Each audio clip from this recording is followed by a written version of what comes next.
Good morning everyone, मैं चित्रांश श्रीवास्तव आप सभी का स्वागत करता हूं आपके अपने यूट्यूब चैनल एमपीडिया में। हम लोग पटवारी के हिसाब से अभी मैनेजमेंट स्टार्ट किए हैं और मैनेजमेंट का जो सेकंड लेक्चर है वो हम आज क्या करने वाले हैं, आपका डिलीवर करने वाले हैं। कल पहले लेक्चर के अंदर हमने समझा कि मैनेजमेंट क्यों इंपॉर्टेंट है, मैनेजमेंट की क्या यूटिलिटी है, मैनेजमेंट किस तरह का सब्जेक्ट है और एग्जाम वहां पर क्या क्या चीजें पूछ सकता है। और हमने जब थ्योरी स्टार्ट किया मैनेजमेंट का तो हम लोगों ने देखा कि मैनेजमेंट की थ्योरी के अंदर हम लोगों ने क्या डिस्कस करना चालू किया, हम लोगों ने बेसिक डेफिनेशन चालू किया। बेसिक डेफिनेशन में से कुछ टर्म निकल के आई थी, उन टर्म को हमने डिस्कस किया। तो लास्ट लेक्चर में हम लोग देखते हैं हमने क्या क्या डिस्कस करना स्टार्ट किया था, हम कहां तक पहुंच गए थे। तो चलिए आगे बढ़ते हैं। तो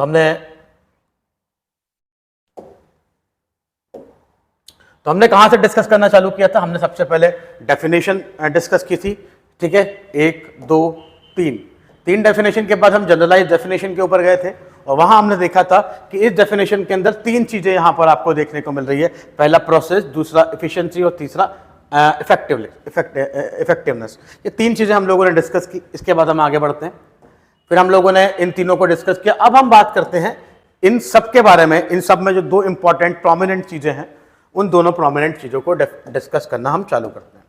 बात करते हैं इफेक्टिवनेस और इफिशिएंसी, ये दोनों किस तरह की चीजें हैं, ये किस तरह से एक दूसरे से क्या करती हैं, रिलेट करती हैं, उनके बारे में क्या करते हैं हम बात करते हैं। तो हम लोग देखते हैं कि ये these 2 terms, effectiveness as well as the efficiency, they both are the inter related. ये एक दूसरे से क्या है भाई साहब, रिलेट करेंगी। अगर मैनेजमेंट के टर्म में या किसी ऑर्गेनाइजेशन के टर्म में अगर आप अपने गोल को सक्सेसफुली गेन करना चाहते हो, अचीव करना चाहते हो, तो आपको एक ऐसा नहीं कर सकते कि आप इफेक्टिवनेस से काम कर लें और इफिशिएंसी को छोड़ दें, या आप इफिशिएंसी को छोड़ दें और इफेक्टिवनेस को लेके आ जाएं। आपको इन दोनों चीजों को क्या करना पड़ेगा, पैरेलली ही लेकर चलना पड़ेगा। अगर आप इनमें से एक भी चीज को छोड़ते हो तो वो काम आपका क्या होता है, आपका गोल जो है वो आपका अचीव तो होगा, पर कहीं ना कहीं आप उसके अंदर इफेक्टिवनेस और इफिशिएंसी जो है उनमें से किसी ना किसी चीज की कमी आपको होती हुई नजर आएगी। चलिए देखते हैं क्या बोलता है। These two terms are different but they are interrelated। ये दोनों अलग अलग हैं पर एक दूसरे से रिलेटेड है। For management it is important to be the effective and efficient। अगर आप किसी भी चीज का मैनेजमेंट कर रहे हो तो उसके लिए मैंने अभी आपको बताया कि इफेक्टिवनेस भी जरूरी है, वो इफेक्टिव भी होना चाहिए, साथ साथ में वो इफिशिएंट भी होना चाहिए। अगर हम इफेक्टिवनेस और इफिशिएंसी की बात करें तो आप समझ सकते हैं कि इफेक्टिवनेस और इफिशिएंसी एक सिक्के के 2 पहलू हैं। याद है, एक जगह हेड होता है और एक जगह टेल होता है, और दोनों हेड और टेल के बिना वो सिक्का अधूरा है। उसी तरह अगर हम मैनेजमेंट की बात करें तो ये जो अगर हम बात करें तो इफेक्टिवनेस और इफिशिएंसी एक कॉइन के, एक सेम कॉइन के क्या है, 2 साइड है, जो कि हमें क्या करना है, पैरेलली लेके ही चलना पड़ेंगे। Both of these two aspect need to be balanced and managed at a time, has to comprise with efficiency। हमें इन दोनों चीजों को क्या करना है, आपका एक साथ लेके चलना है और इफिशिएंसी के साथ हमें आगे बढ़ना है। चलिए हम बात करते हैं एग्जांपल के तौर पे कि इफेक्टिवनेस और इफिशिएंसी क्या होती है और इनका क्या इंपॉर्टेंस हो सकता है। इस थ्योरी के हिसाब से, एग्जांपल के हिसाब से हमें डिस्कस करने की कोशिश करते हैं। देखिए एग्जांपल के तौर पे देखते हैं। It is easier to be effective, ignore efficiency. क्या करते हैं हम, पहली चीज को यहां पर क्या लेते हैं, आपका उठाते हैं, और पहली चीज में हम देखते हैं कि एक ऑर्गेनाइजेशन क्या है, आपका इफेक्टिव मैनर में काम कर रहा है, पर वो इफिशिएंसी को क्या कर रहा है, आपका इग्नोर करने की कोशिश कर रहा है। अगर वो इफिशिएंसी को इग्नोर कर रहा है और इफेक्टिव तरीके से काम कर रहा है तो ये एग्जांपल किस तरह से अपने को बताता है, that is to complete a given task but at a high cost. अगर मुझे एक टास्क मिला है, मुझे एक कंपनी है, एक ऑर्गेनाइजेशन है, उस ऑर्गेनाइजेशन में मुझे 5000 यूनिट क्या करना है, आपका बनाना है, ठीक है। 5000 यूनिट किसी प्रोडक्ट का क्रिएट करना है तो मुझे क्या करना पड़ेगा भाई, पहली बात तो इफेक्टिव होना पड़ेगा। इफेक्टिव मतलब जो टास्क मुझे दिया है उसको मुझे कंप्लीट करना पड़ेगा, और दूसरा मुझे क्या होना पड़ेगा, इफिशिएंसी के साथ काम करना पड़ेगा, मतलब मुझे कॉस्ट कटिंग के ऊपर भी ध्यान देना पड़ेगा। पर अगर क्या होता है, मैं सिर्फ इफेक्टिव होने पे ध्यान देता हूं तो मैं क्या करूंगा, उस 5000 यूनिट का टास्क कंप्लीट होने के लिए मैं किसी भी कॉस्ट पे जाके अपना टारगेट अचीव करने पे क्या करूंगा, बिलीव करूंगा। मैं क्या करना चाहूंगा कि मेरा टारगेट किसी भी हालत में एट एनी हाउ कॉस्ट वो क्या हो जाए, अचीव हो जाए। पर वो एनी हाउ कॉस्ट जो है वो कहीं ना कहीं क्या करेगा, मेरा प्रोडक्शन कॉस्ट बढ़ाएगा, कहीं ना कहीं वो क्या करेगा, मेरा प्रॉफिट कम करेगा। तो क्या वो एक ऑर्गेनाइजेशन के लिए या किसी बिजनेस साइकिल के लिए बेनिफिशियल रहेगा? Definitely not. इसीलिए हम एग्जाम्पल के थ्रू समझते हैं कि किस तरह से इफेक्टिव और एफिशिएंसी दोनों इंपॉर्टेंट है। चलो देखते हैं। तो हमने क्या देखा, suppose A company target production is 5000 unit in a year. एक कोई कंपनी है जिसको क्या करना है, 5000 यूनिट क्या करना है, प्रोडक्ट को मैन्युफैक्चर करना है। ठीक है, इस टारगेट को अचीव करने के लिए वो वहां का जो मैनेजर है वो क्या कर रहा है, वो आपका डबल शिफ्ट में क्या कर रहा है, ऑपरेट कर रहा है।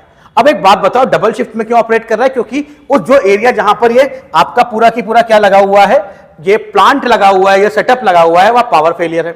अगर पावर फेलियर है तो ऑब्वियस सी बात है जो वर्कर्स हैं वो 24 घंटे की डबल शिफ्ट के अंदर 24 घंटे तो काम नहीं करेंगे। लेट इमेजिन करो 9 घंटे की अगर पावर कट है तो 9 घंटे वो वर्कर्स क्या है, फ्री है। तो इसमें हम लोग क्या कर रहे हैं, इन वर्कर्स को 9 घंटे का पैसा एक्स्ट्रा दे रहे हैं। तो क्या ये जो तरीका हुआ, ये जो पावर कट के कारण हम लोग क्या कर रहे हैं, आपका डबल शिफ्ट में काम करवा रहे हैं, इसके कारण क्या होगा, आपकी कॉस्ट ऑफ प्रोडक्शन जो है, प्रोडक्शन की कॉस्ट जो है वो इंक्रीज होगी। अगर प्रोडक्शन की कॉस्ट इंक्रीज होगी तो डेफिनेटली हमें देखने को मिलेगा कि जब प्रोडक्शन की कॉस्ट इंक्रीज हुई तो ऑब्वियसली बात है आपका प्रॉफिट मार्जिन आपको कम करना पड़ेगा।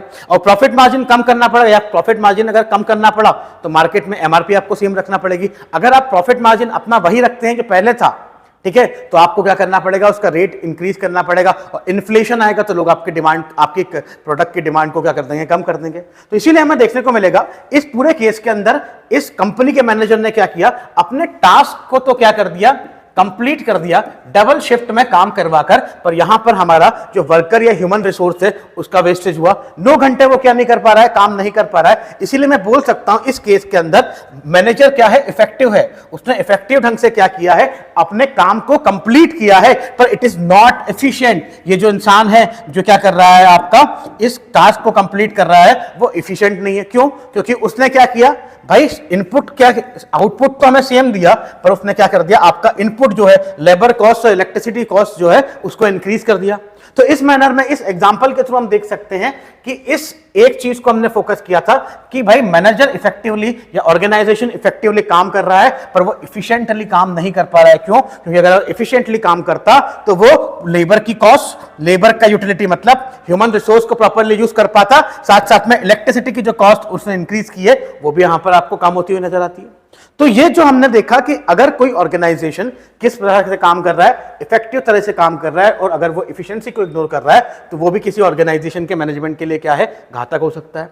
चलिए अब आगे बढ़ते हैं, इसी एग्जांपल का दूसरा पहलू, दूसरा फेज देखते हैं, जिसमें हम क्या करेंगे, हम लोग बात करेंगे किसके बारे में, सेम टाइम पे हम इस बिजनेस की बात कर रहे हैं, सेम टाइम में इस बिजनेस पे हम बात कर रहे हैं, और हमने बात किया कि हम सिर्फ और सिर्फ क्या कर रहे हैं, प्रोडक्शन ऑफ गुड्स के ऊपर फोकस कर रहे हैं। पर यहां पर हमारे पास क्या है, कुछ लिमिटेड रिसोर्सेस है, और इन लिमिटेड रिसोर्सेस को यूज करते हुए हम लोग क्या करने की कोशिश कर रहे हैं, प्रोडक्ट को बनाने की कोशिश कर रहे हैं।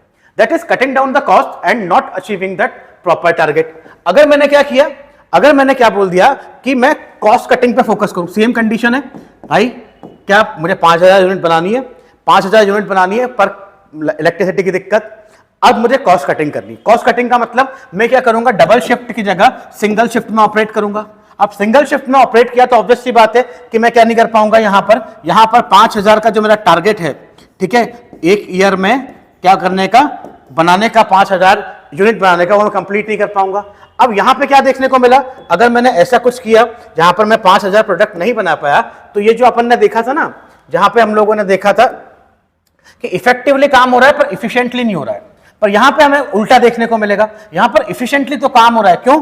क्योंकि हमने कॉस्ट कटिंग कर दी, हमने ह्यूमन रिसोर्स जो है उसको प्रॉपर यूज करने की बात कर दी, पर कहीं ना कहीं मैं इफेक्टिव तरीके से इस टारगेट को अचीव नहीं कर पाया। चलिए देखते हैं आगे और क्या लिखा हुआ है। ठीक है, अगर ऐसी कंडीशन हमारे सामने रेज होती है जहां पर हम लोग क्या कर रहे हैं, आपका कॉस्ट कटिंग कर रहे हैं, अपने टारगेट को अचीव नहीं कर पा रहे, तो इसका कॉन्सिक्वेंसेस क्या देखने को मिलेगा, इसका कॉन्सिक्वेंसेस ये देखने को मिलेगा कि आपका जो प्रोडक्ट है, आपका जो गुड्स है, वो मार्केट तक नहीं पहुंच पाएगा, और मार्केट तक नहीं पहुंच पाया तो ऑब्वियस सी बात है लोग आपका वेट करेंगे एक पीरियड ऑफ टाइम तक, फिर धीरे धीरे करके आपकी डिमांड क्या हो जाएगी, कम होते हुए नजर आएगी, और जब डिमांड कम होते हुए नजर आएगी और बाकी जो लोग हैं, कॉम्पिटिटर है, उनको अपॉर्चुनिटी मिलेगी कि मार्केट को क्या कर सके, कैप्चर कर सके, और आपका कैप्चर किया हुआ मार्केट क्या चला जाएगा, किसी और के हाथ में चला जाएगा। तो इसीलिए हमें देखने को मिलता है कि अगर हमें क्या करना है, एक ऑर्गेनाइजेशन को क्या करना है, सक्सेसफुली रन करना है, सक्सेसफुली रन करना है, तो हमें efficiency as well as efficiency दोनों को ही क्या करना पड़ेगा, पैरेलली लेकर आगे बढ़ना पड़ेगा और पैरेलली इनको क्या करना पड़ेगा, आगे लेते हुए हमें efficiency as well as effectiveness इन दोनों को ध्यान में रखते हुए आगे बढ़ना पड़ेगा। चलिए आगे देखते हैं। So therefore it is important in for management के लिए इंपॉर्टेंट है टू अचीव द गोल, गोल को अचीव करना। जैसे यहां पर हम लोगों ने गोल को अचीव नहीं कर पाए थे, इसीलिए हमें कॉन्सिक्वेंसेस देखने को मिले। साथ साथ में मिनिमम रिसोर्सेज को यूटिलाइज करना, भाई रिसोर्सेज का वेस्ट नहीं होना, रिसोर्सेज का प्रॉपर यूटिलाइजेशन भी यहां जरूरी है। इसीलिए हम बोल सकते हैं कि इस कंडीशन के अंदर इफिशियंसी के साथ साथ इफेक्टिवनेस, ये दोनों क्या है, एक मैनेजमेंट के पार्ट हैं और इन्हें हमें क्या करना पड़ेगा, काम करना पड़ेगा। तो इस तरह से हमें समझ में आया कि ये जो 3 प्रोसेस थे जिनको हमने क्या किया था, कल डिस्कस किया था जनरल डेफिनेशन के अंदर। पहला था प्रोसेस, दूसरा था इफिशिएंसी और तीसरा था इफेक्टिवनेस। इन तीनों चीजों के अंदर हमें देखना पड़ेगा कि ये तीनों के तीनों क्या है, मैनेजमेंट के क्या है, कोर आइडियाज हैं जिसको मैनेजमेंट के अंदर हमें देखना है। और आज हमें समझ में आया कि किस तरह से इफिशिएंसी और इफेक्टिवनेस किस तरह से किसी मैनेजमेंट के लिए, किसी ऑर्गेनाइजेशन के लिए क्या है, इंपॉर्टेंस हो सकती है। चलिए आई होप सो आपको समझ में आया होगा कि इसके अंदर हमने क्या बात की है और किस तरह से चीजों को डील करने की कोशिश की है। चलिए आगे बढ़ते हैं। अब अगला जो टॉपिक आता है आपका, वो हमें देखने को मिलता है मैनेजमेंट के कुछ कैरेक्टरिस्टिक हमें देखने को मिले। अब हम देखते हैं कि भाई मैनेजमेंट के क्या क्या कैरेक्टरिस्टिक हमें हो सकते हैं, किस तरह से मैनेजमेंट काम करता है, या मैनेजमेंट के क्या क्या फीचर्स हो सकते हैं। अब देखिए सीधी सी बात है, अभी तक हमने क्या डिस्कस किया, मैनेजमेंट क्या होता है। मैनेजमेंट में 3 मैं आपको जो एक्चुअल डेफिनेशन दी गई है वो तो आपको हम लोग एक बार वापस से रिवाइज करेंगे, ठीक है, जब हम लोग क्वेश्चन करेंगे और हम 2-3 डेफिनेशन जो हैं उसको भी इनकॉर्पोरेट करके समझाएंगे, ठीक है। वो आपका क्या हो सकता है, वो आपका एग्जाम में डायरेक्टली पूछा जाएगा कि डेफिनेशन किसने दिया है, इस डेफिनेशन, इस इंसान के हिसाब से इस डेफिनेशन के क्या क्या फीचर हो सकते हैं, वो आपको इसमें दे देगा। पर आपने बात करना स्टार्ट किया बेसिक डेफिनेशन से। किससे? बेसिक डेफिनेशन थे जिसके अंदर हमें 3 चीजें नजर आई थी। पहला प्रोसेस, दूसरा इफेक्टिवनेस और तीसरा इफिशिएंसी। हमने उन तीनों चीजों को समझ लिया कि क्या क्या चीजें हो सकती है। अब हमें बात करना है कि अगर कहीं मैनेजमेंट हो रहा है, ठीक है, अगर कोई ऑर्गेनाइजेशन, कोई सोसाइटी, कोई बिजनेस, कोई इंस्टीट्यूट अगर मैनेज करना चाह रहा है, मैनेजमेंट को अपने यहां इंपार्ट कर रहा है, तो उस मैनेजमेंट के अंदर उसे कौन कौन से की कैरेक्टरिस्टिक देखने को मिलेंगे, उसके अंदर कौन कौन सी विशेषताएं देखने को मिलेगी। तो अब हम बात करने वाले हैं किसके बारे में, कैरेक्टरिस्टिक ऑफ मैनेजमेंट, विशेषताएं मैनेजमेंट में क्या क्या कैरेक्टरिस्टिक होना चाहिए, मैनेजमेंट किस किस तरह से किन किन चीजों से मिलकर बनता है, उसमें क्या क्या फीचर होना चाहिए, उन्हें हम डिस्कस करना स्टार्ट कर रहे हैं। तो हम लोग देखते हैं, अगर हम चलते हैं डेफिनेशन की तरफ, तो हमें डेफिनेशन से ही बहुत सारे कैरेक्टरिस्टिक निकल के आते हैं मैनेजमेंट के, जो कि हम डिस्कस करना स्टार्ट कर रहे हैं। पहला, management is A goal oriented process. Management का भाई सीधी सी बात है, अगर आप किसी ऑर्गेनाइजेशन के अंदर मैनेजमेंट इंपार्ट कर रहे हो तो उसका सबसे बड़ा टारगेट क्या होना चाहिए, गोल। आपको आपका जो गोल है वो सक्सेसफुली क्या करना है, अचीव करना है। अगर आप उस सक्सेसफुली उस गोल को अचीव नहीं कर पाए तो आपका जो मैनेजमेंट है वो क्या होता हुआ नजर आएगा, आपका फेल होता हुआ नजर आ जाएगा। तो अगर आप फेल मैनेजमेंट के साथ काम कर रहे हैं तो आपको मैनेजमेंट की जरूरत क्या थी, डूबती नाव में छेद है तो छेद को बड़ा कर दो, डूबेगी सही नाव। तो इस मैनेजमेंट को क्यों लाया गया, उस नाव को बचाने के लिए लाया गया, जिससे आप क्या कर सकते हैं, अपने टारगेट को सक्सेसफुली अचीव कर सकते हैं। तो देखते हैं हम लोग, हर एक ऑर्गेनाइजेशन जिसके अंदर क्या होता है, मैनेजमेंट इंपार्ट होता है, वो एक गोल ओरिएंटेड प्रोसेस के साथ क्या करता है, आपका साहब काम करता है। जैसे हम एग्जांपल के तौर पे लेते हैं कि अलग अलग जगह पे अलग अलग गोल हमें देखने को मिलते हैं। अगर हम एग्जांपल के तौर पे लेते हैं, कोई ऑर्गेनाइजेशन है, एक रिटेल स्टोर है, ठीक है, एक रिटेल स्टोर है, तो उसका टारगेट क्या होगा, उसका टारगेट होगा अपनी सेल्स को इंक्रीज करना। अगर हम देखते हैं एग्जांपल के तौर पर, एक सोसाइटी है जिसका नाम है स्टैटिक सोसाइटी ऑफ इंडिया, जिसका काम क्या है, एजुकेशन को इंपार्ट करना या स्पेशल नीड्स को डिलीवर करना, तो वो उनके ऊपर फोकस करेगा। तो मैनेजमेंट का काम क्या होगा, मैनेजमेंट को काम होगा कि अगर कोई रिटेल स्टोर है तो अपने सेल को बढ़ाए, अपने प्रॉफिट को बढ़ाए। अगर कोई ऑर्गेनाइजेशन एजुकेशन पे काम कर रहा है तो उसके एजुकेशन के सिस्टम के ऊपर या उसके एजुकेशन की पॉलिसी को ग्रास रूट लेवल तक किस तरह से इंपार्ट किया जाए, ये सब काम कौन देखेगा, आपका ये सब काम मैनेजमेंट देखेगा। इसीलिए मैनेजमेंट जिस गोल के साथ क्या किया गया है, एस्टैब्लिश किया गया है, उस गोल का अचीवमेंट यहां पर क्या दिखेगा, आपका होता हुआ नजर आएगा, तभी वो सक्सेसफुल तरीके से हमें होता हुआ नजर आएगा। तो पहला कैरेक्टरिस्टिक हमने क्या देखा कि मैनेजमेंट एक क्या है, गोल ओरिएंटेड प्रोसेस है, जिसके अंदर हमने देखा है कि गोल को, अलग अलग ऑर्गेनाइजेशन के डेफिनेटली अलग अलग गोल होंगे, पर अगर उन गोल को अलग रख के काम करोगे तो मैनेजमेंट किसी काम का नजर नहीं आएगा। तो आई होप सो आपको क्लियर होगा कि मैनेजमेंट का पहला कैरेक्टरिस्टिक हमें क्या देखने को मिला कि it is a goal oriented process. चलिए आगे बढ़ते हैं। अगला जो कैरेक्टरिस्टिक हमें देखने को मिलता है मैनेजमेंट का, वो क्या देखने को मिलता है? Management is all pervasive. Pervasive का मतलब होता है व्यापक। व्यापक मतलब सर्वविद्यमान होता है वो, ठीक है, वो हर जगह एग्जिस्ट होगा। एक डाइवर्स मैनर में हमें मैनेजमेंट क्या करेगा देखने को मिलेगा। मैनेजमेंट हमें अलग अलग फील्ड में अलग अलग जगहों पर सेम कैरेक्टरिस्टिक लेते हुए दिखेगा, सेम जगह पर देखने को मिलेगा। देखते हैं द एक्टिविटीज इन्वॉल्व, ठीक है, the activities involve in managing an enterprise are common for all the organization, ठीक है। तो हमें क्या देखने को मिला? वो व्यापक है।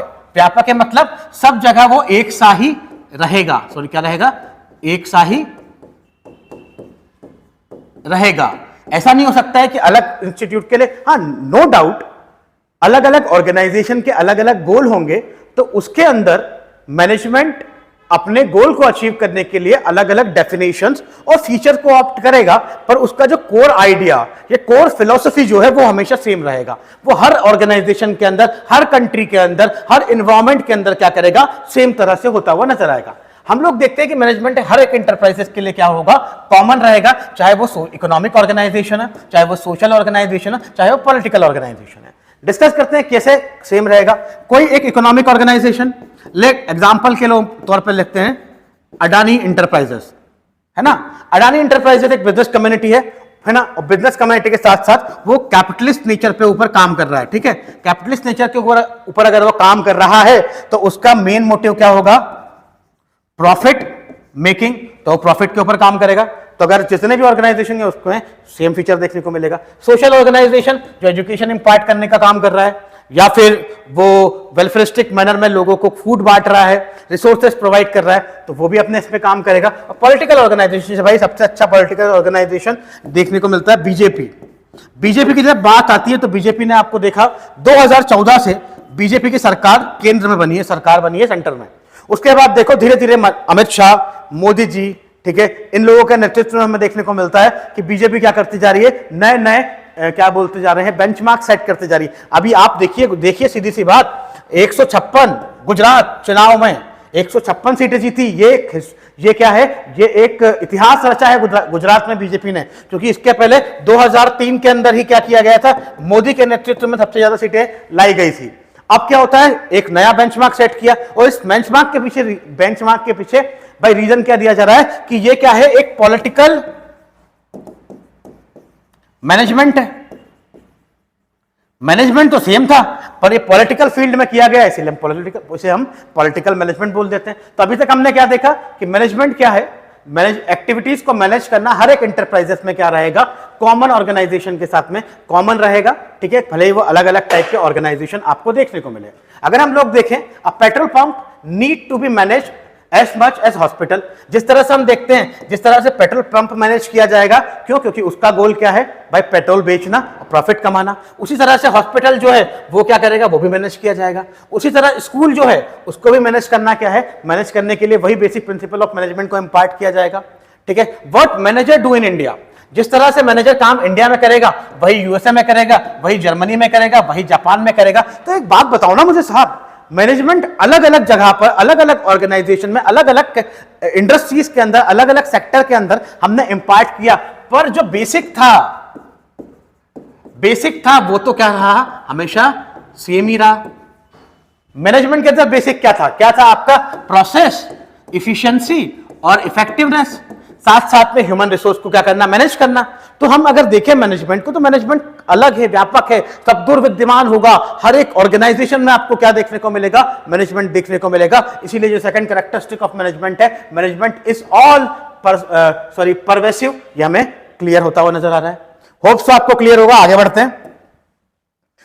अगला जो हमें देखने को मिलता है, थर्ड कैरेक्टरिस्टिक, वो देखने को मिलता है मैनेजमेंट मल्टी डायमेंशन है। ऑब्वियस सी बात है, मल्टी डायमेंशन होना भी चाहिए।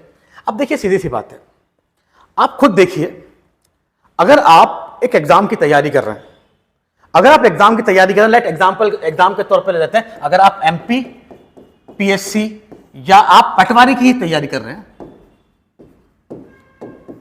तो क्या आप किसी एक यूट्यूब चैनल या किसी आप एक नोट्स के भरोसे बैठे रहते हो क्या? नहीं, आप लोग क्या करते हो, आप मार्केट में जहां नया नोट्स आया आप उसे क्या करते हो, ग्रैब करते हो कि भाई यहां से क्वेश्चन फंसेगा, यहां से क्वेश्चन फंसेगा, तो आप भी मल्टी डायमेंशन से आपकी प्रिपरेशन क्या करके ले जा रहे हो, आगे लेके जा रहे हो। आप खुद अपना जब टाइम टेबल मैनेज करते हो तो आप खुद चाहते हो कि आप हर तरह से क्या कर सके, आपकी पढ़ाई के ऊपर फोकस कर सके। आप क्या चाहते हो कि आप पढ़ाई को किस तरह से एफिशिएंट ले जा सकते हो, आप उसके लिए भी क्या करते हो, अलग अलग तरीके ढूंढते हो। तो जब यार हम अपने इंडिविजुअल लाइफ के अंदर सक्सेस गेन करने के लिए, अपने टारगेट को अचीव करने के लिए हम अपना खुद का मैनेजमेंट के अंदर मल्टी डायमेंशनल एस्पेक्ट को इंक्लूड करते हैं, तो भाई ये तो एक ऑर्गेनाइजेशन को काम, ऑर्गेनाइजेशन को प्रॉफिट या उसके गोल को अचीव करने वाली प्रोसेस है। इसके अंदर तो मल्टी डायमेंशनल कैरेक्टरिस्टिक आपको क्या होगा, हमेशा देखने को मिलेगा। तो हम देखते हैं कि भाई किस तरह से हम देखते हैं कि मैनेजमेंट क्या है, एक मल्टी डायमेंशनल प्रोसेस है। तो हम देखते हैं नो डाउट कि मैनेजमेंट एक कॉम्प्लेक्स एक्टिविटी है, इसके अंदर बहुत सारी कॉम्प्लेक्सिटी देखने को मिलेगी, पर ये जो मैनेजमेंट है मल्टी डायमेंशन में भी 3 मेन डायमेंशन के अंदर क्या करता है, आपका काम करता हुआ नजर आता है। इसके मेन कितने डायमेंशन है, 3 मेन डायमेंशन है, उसके अंदर वो काम करता हुआ नजर आता है। सबसे पहले देखते हैं मैनेजमेंट ऑफ वर्क, काम को किस तरह से मैनेज किया जा सके। हमें ये देखना पड़ेगा कि हमारी प्रेफरेंसेस क्या हैं, हमारी प्रायोरिटीज क्या हैं, हमारा काम कौन सा जरूरी है अभी इस समय। अगर लेट इमेजिन करो, ठीक है, अभी पटवारी का नोटिफिकेशन आया, पटवारी का क्या है, बहुत सारी पोस्ट आई, आप लोग एकदम से सब स्विच हो गए पटवारी की तरफ। क्यों? क्योंकि एमपीपीएससी और यूपीएससी का भी क्या है, नोटिफिकेशन या एग्जाम डिले है। तो अभी आपने अपने प्रायोरिटी सेट क्या करी, पटवारी एग्जाम को क्रैक करना। उसी तरह आपका जो ऑर्गेनाइजेशन होता है, कोई भी एक एंटरप्राइज होता है, वो भी सीजन मार्केट सिचुएशन को देखते देखते अपने प्रायोरिटीज को चेंज करता है, और अपने जब प्रायोरिटीज को चेंज करता है तो अपने काम में भी क्या कर लेता है, वो मैनेज करना चालू कर देता है। चलो देखते हैं क्या क्या है। तो देखते हैं, all organization exist for the performance of the same work, वो सेम वर्क की परफॉर्मेंस के लिए क्या करता है, आपका एग्जिस्ट करता है। वही अगर हम लोग देखें, ठीक है, तो in a factory a product is manufactured in a garment store, customer need to satisfied, and in a hospital a patient patient is treated. आप देखो, अलग अलग ऑर्गेनाइजेशन के अलग अलग काम है। क्या है? अलग अलग काम है। जैसे हम देखते हैं कि कोई इंडस्ट्री है, ठीक है, कोई फैक्ट्री है, उसके अंदर प्रोडक्ट बनाना है, तो वो किस पे फोकस करेगा, प्रोडक्ट मैनेजमेंट पे फोकस करेगा। अगर कोई गारमेंट स्टोर है तो वो क्या करेगा, कस्टमर सेटिस्फेक्शन के ऊपर फोकस करेगा। वहीं अगर कोई हॉस्पिटल है तो वो ट्रीटमेंट के ऊपर फोकस करेगा। तो यहां में देखने को मिला कि जो ऑर्गेनाइजेशन जिस ऑब्जेक्टिव के साथ, जिस गोल के साथ क्रिएट किया गया था, उस मार्केट के हिसाब से उस गोल को सेटिस्फाई कर रहा है। Management translate with the work in terms of the goals to be achieved and assign means to the achieve it. ये मैंने भी आपको बोला, ठीक है। This is done in term of the problem to be solved. ये किया जाएगा क्यों? क्योंकि हमें अपनी क्या करना है, प्रॉब्लम सॉल्व करना है। अगर हॉस्पिटल आपने स्टैब्लिश किया और हॉस्पिटल आपको ट्रीटमेंट ही प्रोवाइड नहीं कर रहा है, तो हॉस्पिटल स्टैब्लिश करने का कोई मतलब रहा नहीं। तो प्रॉब्लम क्या है हॉस्पिटल के साथ, उसका टास्क क्या है, उसका टास्क है आपका ट्रीटमेंट प्रोवाइड करना। ट्रीटमेंट में जो प्रॉब्लम्स आ रही हैं उनको रिजॉल्व करते हुए मैनेजमेंट क्या करेगा, एक अच्छा ट्रीटमेंट क्या करेगा, आपका प्रोवाइड करने की कोशिश करेगा, अच्छा डिसीजन लेगा, और डिसीजन के थ्रू क्या करेगा, अपने टारगेट को अच्छे से, अपने टारगेट को या अपने काम जो उसने असाइन किया गया है उसे अचीव करने के लिए वो अलग अलग पॉलिसीज बनाएगा, और पॉलिसीज के थ्रू उन्हें अचीव करने की बात करेगा। तो पहली चीज हमने देखी, मल्टी डायमेंशन में मैनेजमेंट ऑफ वर्क, जो काम असाइन किया गया है उस काम को आपको क्या करना है, अच्छे से सक्सेसफुल तरीके से मैनेज करके, रिस्पॉन्सिबिलिटी के साथ, ठीक है, बजट की प्रिपरेशन के साथ, ठीक है, अच्छे डिसीजंस के साथ, अच्छे प्लान्स को स्टैब्लिश करके, ठीक है, अच्छे अथॉरिटीज के साथ क्या काम करके आपको क्या करना है, अचीव करना है। ये क्या होता है, मैनेजमेंट ऑफ वर्क होता है। चलिए आगे देखते हैं। अगला जो इसी का जो नेक्स्ट पार्ट है, ठीक है, मल्टी डायमेंशन प्रोसेस में अगला क्या है, मैनेजमेंट ऑफ पीपल। आपको पता है ना, मैनेजमेंट ऑफ पीपल अगर हम लोग देखेंगे तो वो दो तरह से देखेंगे। अगर कोई ऑर्गेनाइजेशन है तो ऑर्गेनाइजेशन के अंदर नो डाउट आपने 16वीं सेंचुरी में क्या कर दिया, इंडस्ट्रियल रेवोल्यूशन कर दिया, फिर मशीन लेके आ गए आप, फिर भी हमारे यहाँ ह्यूमन रिसोर्स का यूटिलाइजेशन तो है। तो उन ह्यूमन रिसोर्स को, उन एचआरस को किस तरह से पीपल्स को मैनेज किया जा सकता है, वो भी क्या है, एक मल्टी डायमेंशन एस्पेक्ट ऑफ क्या है, आपका मैनेजमेंट है। तो देखते हैं, ह्यूमन रिसोर्स और the people are an organization are the greatest asset. भाई सबसे बड़ी एसेट होती है आपका ऑर्गेनाइजेशन के अंदर पीपल। अगर पीपल काम करेंगे तो आपको आउटपुट मिलेगा। मशीन काम करेगी पर मशीन के लिए ऑपरेटर की जरूरत होती है। अगर मशीन के लिए ऑपरेटर नहीं होगा तो मशीन फूक जाएगी। ठीक है, तो पीपल क्या है, ग्रेटेस्ट एस्पेक्ट है, ठीक है, असेट है ऑर्गेनाइजेशन के लिए। भले ही हमने टेक्नोलॉजी लेके आ गए, पर पीपल आज भी हमारे लिए क्या है, getting work done to the people, वो आज भी हमारे लिए क्या है, एक मेजर टास्क है। इसीलिए अगर हम लोग देखें तो हमें इस मैनेजमेंट ऑफ पीपल को दो तरह से करते हुए नजर आते हैं। पहला नजर आता है क्या, it employees dealing with employ individual. Individual के साथ आपको कैसे डील करना है, ठीक है, उसके साथ कैसे उसकी डाइवर्स नीड को क्या करना है, फुलफिल करना है, और उसके बिहेवियर को किस तरह से इंप्रूव करना है। लेट इमेजिन कीजिए कि पीपल सब काम तो कर रहा है, एक ऑर्गेनाइजेशन में काम कर रहा है, पर अगर उसे टाइम पर सैलरी नहीं मिली तो क्या वो अपनी एफिशिएंसी के साथ काम कर पाएगा? अगर आप देखोगे हमारे यहां वर्क कल्चर के अंदर 8 घंटे काम करने का तरीका क्या है आपका, वो है क्या सिस्टम है, 8 घंटा हम एक इंसान से काम करवाते हैं, और हमारे यहाँ मंडे से लेके सैटरडे तक क्या है, काम करने की क्या है, परंपरा है। पर आप देखो वहीं अपन वेस्टर्न कंट्री में जाते हैं तो मंडे से लेकर तो थर्सडे तक काम होता है ना, वही 5 या 6 घंटे या 6 से 8 घंटे, और उसके बाद में फ्राइडे सैटरडे संडे उनका वीकेंड होता है। ये क्यों होता है? क्योंकि ये चाहते हैं कि वो इंडिविजुअल जो है वो प्रॉपर इफिशियंसी के साथ क्या कर सके, आपका काम कर सके, और वो आउटपुट जो है, भले ही वो 8 या 24 घंटे काम करे, ठीक है, 32 घंटे काम करे, 50 घंटे 40 घंटे वीक में काम ना करे, पर वो 24 या 32 घंटे के अंदर इस तरह से डिलीवर करे कि उसकी डिलीवरी का एफिशिएंसी आपको मिले। तो पीपल का, इंडिविजुअल का मैनेजमेंट, इंडिविजुअल का ध्यान रखना भी इंपॉर्टेंट एस्पेक्ट है, जो कि हमें यहां पर देखने को मिलती है। दूसरा, पीपल्स को इंडिविजुअल की तरह तो ठीक है, ग्रुप की तरह डील करना। आपको पता है कि हम लोग अगर किसी ऑर्गेनाइजेशन में काम करते हैं तो हमारे पास हमारा एक टीम होती है, ठीक है, टीम का एक मैनेजर होता है, और मैनेजर का काम क्या होता है कि उन टीम के लोगों से क्या कर सके, इफेक्टिवली और एफिशिएंटली क्या करा सके, काम करा सके। अगर आप उनके बीच में कोलैटरल रिलेशन नहीं डेवलप कर पाते हैं, उनके बीच में कोऑर्डिनेशन नहीं डेवलप कर पाते हैं, तो पीपल मैनेजमेंट क्या हो जाएगा, आपका फेल होता हुआ नजर आ जाएगा। अब हमें किसका ध्यान रखना है, हमारा जो मैनेजर हमें टास्क देता है, उस टास्क और गोल को क्या लोग किस तरह से काम करें, हमारे जो वीकनेस है उनको मैनेजर किस तरह से एलिमिनेट करे, किस तरह से एक हेल्दी इन्वायरमेंट क्रिएट कर सके, जिससे हम टारगेट डेट के साथ, टारगेट के साथ क्या कर सके, चीजों को अचीव कर सके। तो ये दूसरा एस्पेक्ट हुआ मल्टी डायमेंशन प्रोसेस, मैनेजमेंट की मल्टी डायमेंशन प्रोसेस का, जिसमें हमने देखा कि management of the people is also an important. जो हमें दो तरह से देखने को मिला, हमें यहाँ पे पीपल को इंडिविजुअली भी मैनेज करना है, और दूसरा हमें उसे एक ग्रुप या एक टास्क की तरह भी मैनेज करता हुआ देखना है। चलिए आगे देखते हैं मैनेजमेंट ऑफ ऑपरेशन। ऑपरेशन को भी हमें क्या करना है, मैनेज करना है। No matter what the organisation, हमें नहीं मतलब है किसी भी तरह का organisation, it has some basic product और services to be provide in order to survive. अगर कोई ऑर्गेनाइजेशन है, वो अगर एग्जिस्ट कर रहा है, तो वो किसी ना किसी एजेंडा या किसी ना किसी सर्विस या किसी ना किसी प्रोडक्ट के साथ तो काम करेगा, जो उसकी क्या होगी, यूएसपी होगी, है ना, जो उसका क्या होगा, बेंचमार्क होगा, ठीक है, जो उसका मार्केट में क्या होगा, काम होगा। तो उसे अपने उस काम को सरवाइव करने के लिए, अपने आप को सरवाइव करने के लिए उस काम को तो बेसिकली करना ही पड़ेगा। This required the production process which entails the flow of input material and technology and transforming this input into the desired output for the consumption. This linkage with the both of the management of the work and the management of the people. अब आप देखिए साहब, अगर कोई organisation है ना, late example के तौर पे लेते हैं, हम लोग क्या बनाते हैं, ब्रेड बनाने की इंडस्ट्री की बात कर रहे हैं।